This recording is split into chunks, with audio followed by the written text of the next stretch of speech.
வணக்கம். முன் செய்திகள். குளிர்கால கூட்டத்தொடர் முடிய இன்னும் 2 தினங்களே உள்ள நிலையில் இதுவரை இல்லாத வகையில் நாடாளுமன்றத்தின் இரு அவைகளும் 21 நாட்களாக முடங்கியுள்ளது. நாடாளுமன்றத்தின் குளிர்கால கூட்டத்தொடர் நவம்பர் 9ஆம் தேதி தொடங்கிய போது ஆதாஷ் வீட்டு வசதி ஊழல், காமன்வெல்த் ஊழல் போன்ற பிரச்சனைகளை எழுப்பி எதிர்கட்சிகள் அன்று அமளியில் ஈடுபட்டன. 2G ஸ்பெக்ட்ரம் ஒதுக்கீட்டில் அரசுக்கு 1.76 கோடி லட்சம் இழப்பு ஏற்பட்டுள்ளதாக தணிக்கை அரசு மறுநாள் வெளியானதை தொடர்ந்து ஸ்பெக்ட்ரம் பிரச்சினை குறித்து நாடாளுமன்ற கூட்டுக்குழு விசாரணை கோரி எதிர்கட்சிகள் கடும் அமளியில் ஈடுபட்டதால் இன்று இரு அவைகளும் ஒத்திவைக்கப்பட்டன. இது முதல் தொடர்ந்து ஒவ்வொரு நாளும் மக்களவை, மாநிலங்களவை கூடியதும் எதிர்கட்சியினர் நாடாளுமன்ற கூட்டுக்குழு விசாரணை கோரிக்கையை வலியுறுத்தி கோஷம் எழுப்புவதையும் அத்துடன் இரு அவைகளும் ஒத்திவைக்கப்படுவதுமாக உள்ளது. இதற்கு முன்பு 1987ஆம் ஆண்டில் 64 கோடி ரூபாய் போர்வர்ஸ் ஊழல் புகார் எழுந்த பொழுது நாடாளுமன்றத்தில் 45 நாட்கள் அமளி நிலவியது. எனினும் இப்பொழுது போல் நாள் முழுவதும் அவைகள் ஒத்திவைக்கப்படவில்லை. திருச்சியில் அமைந்துள்ள தகவல் தொழில்நுட்ப பூங்கா மூலம் 20,000 பேருக்கு நேரடி வேலைவாய்ப்பு கிடைக்கும் என தமிழக துணை முதல்வர் ஸ்டாலின் தெரிவித்துள்ளார். திருச்சி நாவல்பட்டில் சுமார் 28,5 கோடி ரூபாய் செலவில் அமைந்துள்ள ஒருங்கிணைந்த தகவல் தொழில்நுட்பவியல் வளாகம் மற்றும் தகவல் தொழில்நுட்ப பூங்காவை திறந்து வைத்து துணை முதல்வர் ஸ்டாலின் பேசுகையில் 2009-2010ஆம் ஆண்டு விவரப்படி திருச்சி மண்டல மென்பொருள் ஏற்றுமதி 26.21 கோடியாக உள்ளது. இப்பொழுது இந்த சிறப்பு பொருளாதார மண்டலம் துவங்கி வைப்பதன் மூலம் திருச்சி மண்டலத்தில் ஏற்றுமதி பன்மடங்கு உயரும் என்றும், இந்த பூங்காவில் உள்கட்டமைப்புக்காக உட்புற கான்கிரீட் சாலைகள், கால்வாய்கள், தெரு விளக்குகள், கழிவுநீர் சுத்திகரிப்பு, மழைநீர் வடிகால் வசதி, மதகு பாலங்கள் போன்றவை அமைக்க எல்காட் நிறுவனம் 15 கோடி ரூபாய் செலவில் பணிகளை மேற்கொண்டுள்ளது.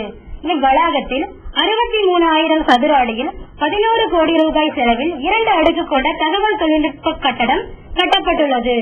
இந்த தகவல் தொழில்நுட்ப பூங்கா அடுத்த 5 ஆண்டு காலத்தில் 20,000 பேருக்கு நேரடி வேலை வாய்ப்பையும் 40,000 பேருக்கு மறைமுக வேலை வாய்ப்பையும் ஏற்படுத்தி தரும் என்றும், இதன் மூலம் 800 கோடி ரூபாய் முதலீடு வரும் என்றும் தெரிவித்தார்.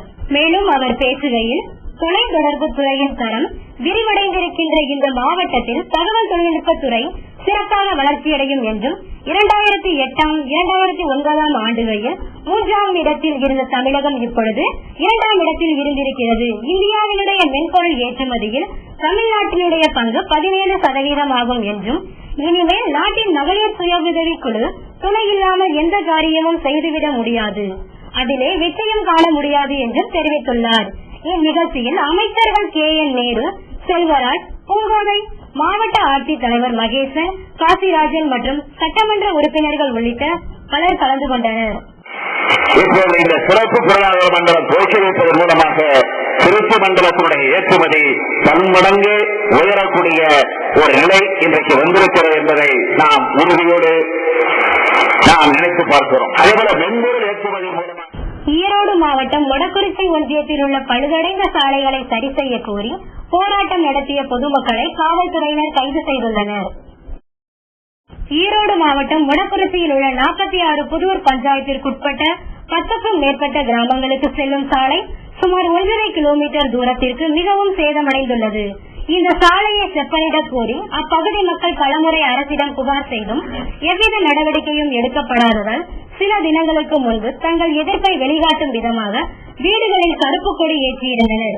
இதன் பிறகும் அரசு நிர்வாகம் அந்த சாலையை சரி செய்ய நடவடிக்கை எடுக்காததால் வாய்க்கால் மேடு பகுதியில் குடும்பத்தோடு சாலை மறியலில் ஈடுபட்டனர்.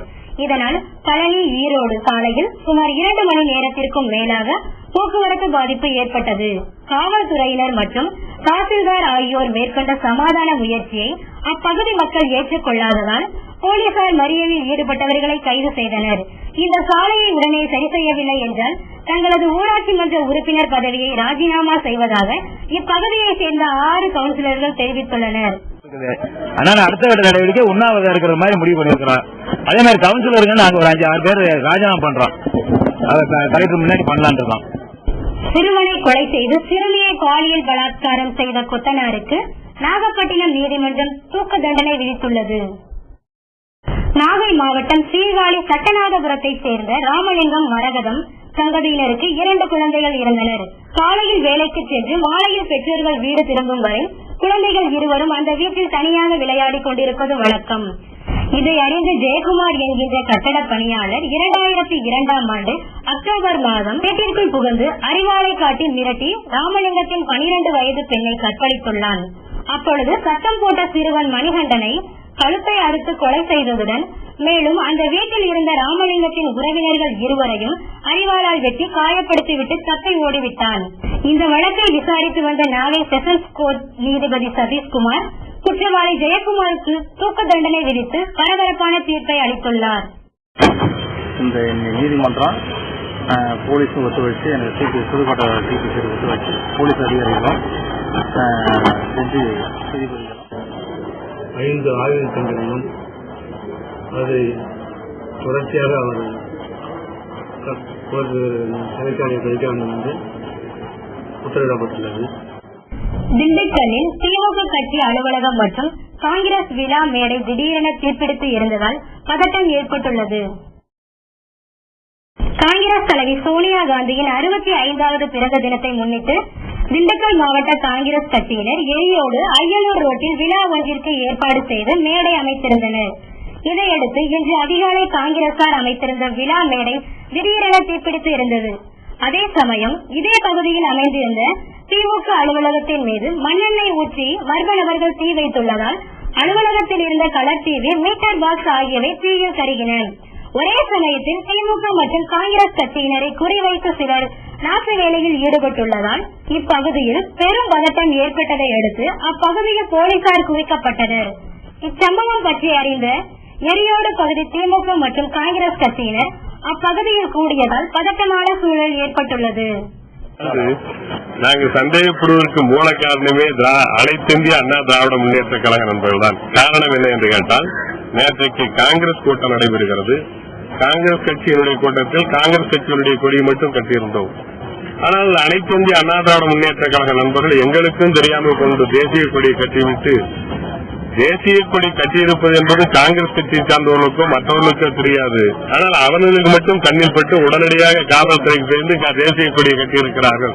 இது என்ன நியாயம் என்று கேட்கிற பொழுது, இந்த கூட்டத்தின் மீது எந்த அளவிற்கு அவர்கள் கவனம் செலுத்தியிருக்கிறார்கள் என்பதை பார்த்து இந்த கூட்டத்திற்கு எவ்வளவு அவமரியாதை செலுத்த வேண்டும் என்று எண்ணியிருக்கிறார் நினைக்கிற பொழுது நிச்சயமாக இது அனைத்து இந்திய அண்ணா திராவிட முன்னேற்ற கழக நண்பர்கள் தான் செய்திருக்க வேண்டும். கடல் சீற்றத்தால் தூத்துக்குடி மீனவர்கள் பாம்பனில் தஞ்சம் அடைந்துள்ளனர்.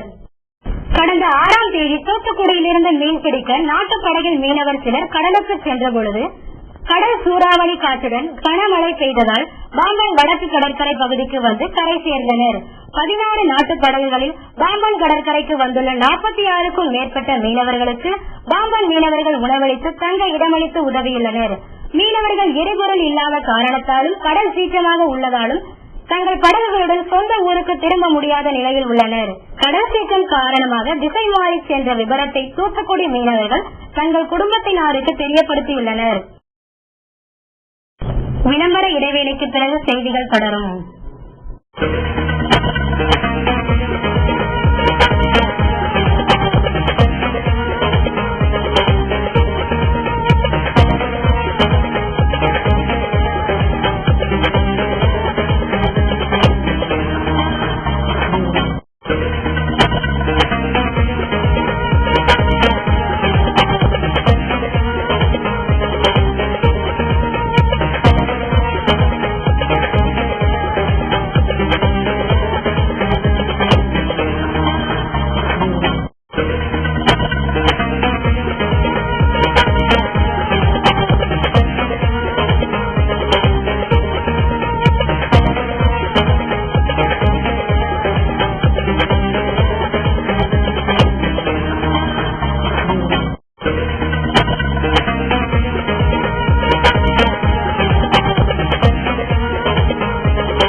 விளை நிலங்களை நாசம் செய்த யானை மயக்க ஊசி மூலம் சிறைபிடிக்கப்பட்டுள்ளது. ஈரோடு மாவட்டம் சத்தியமங்கலம் பகுதியில் உள்ள புஞ்சை புளியம்பட்டி கிராமத்தில் சில தினங்களாக ஒரு காட்டு யானை விவசாய நிலங்களில் புகுந்து நாசம் செய்து வந்தது. அப்பூர் மக்கள் அந்த யானையை வெடிவைத்து விரட்ட மேற்கொண்ட முயற்சி பலன் அளிக்காததால் இது பற்றி வனத்துறையினரிடம் புகார் செய்தனர். வனத்துறையின் முதுமலை சரணாலயத்திலிருந்து 3 கும்கி யானைகளை வரவழைத்து விளை நிலங்களை நாசம் செய்து வந்த யானையை பிடிக்க முயற்சி மேற்கொள்ளப்பட்டது. சுமார் 12 மணி நேரம் கும்கி யானைகள் போராடியும் அந்த யானையை பிடிக்க முடியாததால் வனத்துறையினர் மயக்க ஊசி மருந்தை துப்பாக்கி மூலம் யானையின் மீது செலுத்தி அதை மயக்கமடைய செய்தனர். பிறகு மயக்கமுற்ற யானையை லாரியில் ஏற்றி சத்தியமங்கலம் வனப்பகுதிக்கு கொண்டு செல்லப்பட்டு விட்டது.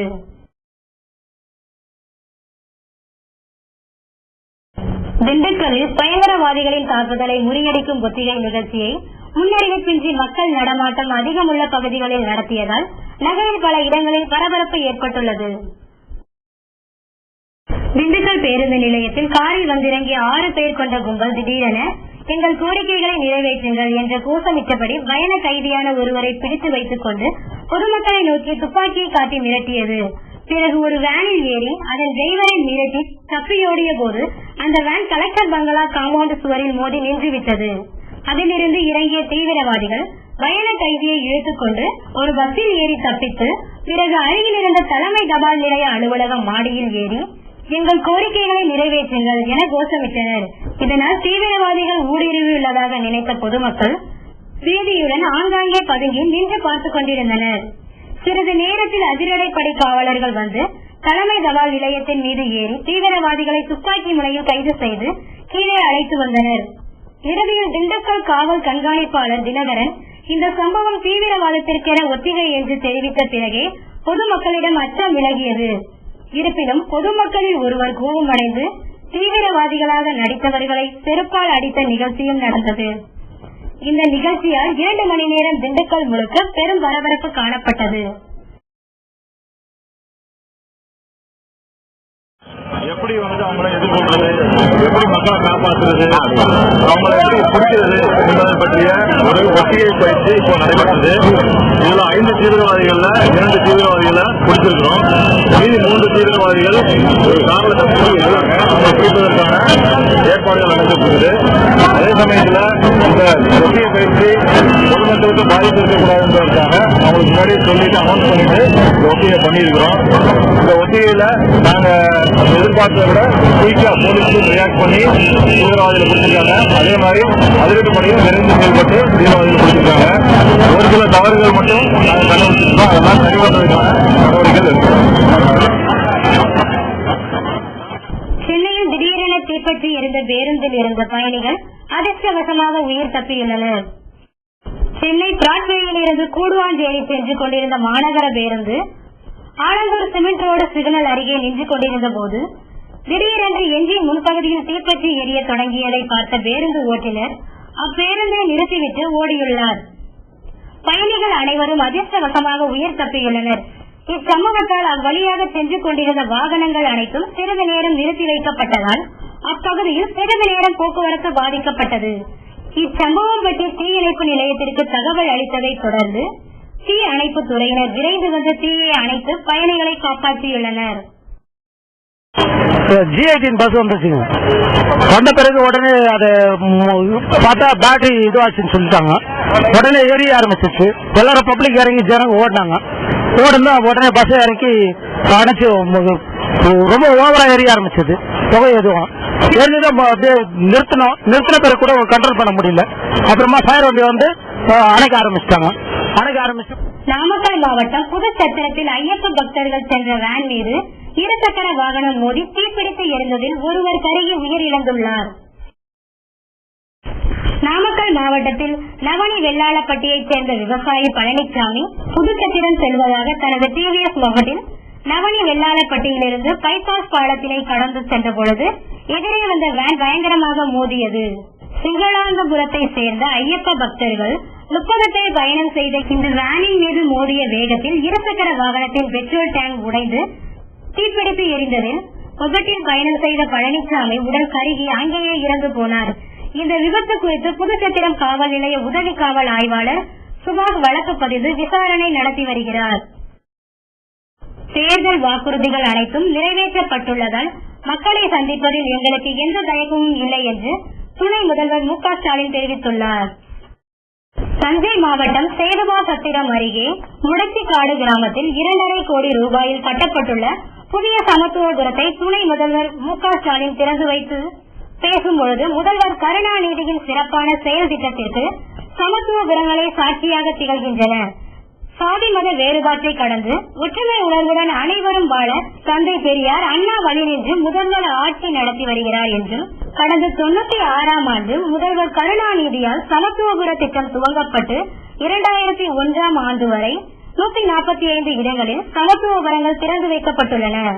2001ஆம் ஆண்டிற்கு பிறகு வந்த ஆட்சி இந்த திட்டத்தை செயல்படுத்தவில்லை என்றும், 2006 மீண்டும் திமுக அரசு பொறுப்பேற்று சமத்துவபுரங்களை திறந்து வருவதோடு குடிசை வீடுகளை காங்கிரீட் வீடுகளாக மாற்றும் திட்டத்தையும் செயல்படுத்தி வருகிறோம். இத்திட்டத்தின்படி 6 ஆண்டுகளில் 21 லட்சம் புதிய வீடுகளை உருவாக்க இலக்கு நிர்ணயிக்கப்பட்டு இந்த ஆண்டில் 3 லட்சம் வீடுகள் கட்டும் பணி சிறப்பாக நடந்து வருகிறது என்றும் தெரிவித்துள்ளார். சமத்துவபுரங்களை நாம் கட்டி அதை திறந்து வைத்தோம். அறிவித்த நேரத்திலே தெளிவாக எடுத்து சொன்னார்கள். தந்தை பெரியார் அவர்கள் 95 ஆண்டு காலம் நம்மிடத்தில் வாழ்ந்திருக்கிறார். ஆகவே வாழ்ந்த 95 ஆண்டை நினைவுபடுத்தி 95 இடங்களில் மேலும் தமிழ்நாட்டிலே சமத்துவபுரங்கள் உருவாக்கப்படும் என்று சொல்லி, அப்படி உருவாக்கப்படக்கூடிய சமத்துவபுரங்களை மட்டுமல்ல, ஏற்கனவே இருந்த 140 இடங்களில் தனது பெரியார்களை திருவுருவத்திலையும் அமைக்கப்படும் என்று அறிவித்து அந்த பணி இப்பொழுது சிறப்போடு எழுச்சியோடு ஏற்றத்தோடு நடந்து கொண்டிருக்கிறது. தேனி மாவட்டத்தில் கலைஞர் வீட்டு வசதி திட்டத்தின் கீழ் வரும் நிதியாண்டிற்காக 384 பயனாளிகளுக்கு உத்தரவாத அட்டை வழங்கப்பட்டுள்ளது. தேனி மாவட்டத்தில் கலைஞர் வீட்டு வசதி திட்டத்தின் கீழ் தேர்வு செய்யப்பட்டுள்ள 2355 பயனாளிகளில் நடப்பு நிதியாண்டில் 1063 பயனாளிகளுக்கு வீடு கட்டும் பணி நடைபெற்று வருகின்றது. வரும் நிதியாண்டில் இத்திட்டத்தின் கீழ் 389 பயனாளிகள் தேர்வு செய்யப்பட்டு அவர்களுக்கான உத்தரவாத அட்டையை அரசு கொறடா சக்கரபாணி பயனாளிகளுக்கு வழங்கினார். இந்நிகழ்ச்சியில் தேனி மாவட்ட ஆட்சி முதல்வர் முத்துகிருஷ்ணன், போடி சட்டமன்ற உறுப்பினர் லட்சுமணன் மற்றும் உயர் அதிகாரிகள், அரசியல் பிரமுகர்கள், பயணிகள் கலந்து கொண்டனர். விளம்பர இடைவேளைக்கு பின் செய்திகள் தொடரும்.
கடலூர் மாவட்டத்தில் வெள்ளத்தால் பாதிக்கப்பட்ட பகுதிகளை தேமுதிக தலைவர் விஜயகாந்த் நேரில் பார்வையிட்டு நிவாரண உதவிகளை வழங்கியுள்ளார்.